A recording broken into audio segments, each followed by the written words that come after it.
Isang malagim na trahedya sa Estados Unidos. Dose-dosena ang naiulat na namatay nang magbanggaan mid-air ang isang passenger jet at military helicopter sa Washington, D.C.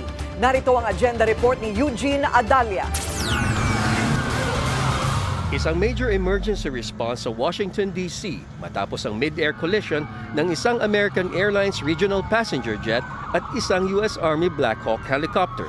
Palapag na sana sa Reagan National Airport mula Kansas ang eroplano nang mangyari ang trahedya. Bumagsak ito sa Potomac River, lula ng 60 pasahero at 4 na crew. 3 sundalo naman ang sakay ng chopper. Ayon sa mga ulat, multiple bodies na ang na-recover mula sa ilog. Grounded muna ang lahat ng mga flights sa airport. First and most importantly, I'd like to express our deep sorrow about these events. This is a difficult day for all of us at American Airlines, and our efforts now are focused entirely on the needs of our passengers, crew members, partners, first responders, along with their families and loved ones. We're cooperating fully with the National Transportation Safety Board in its investigation and will continue to provide all the information we can.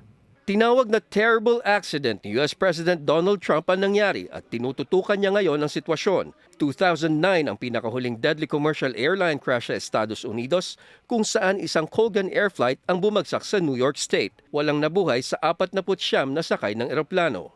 Para sa Agenda, Eugene Adalia, Bilyonaryo News Channel.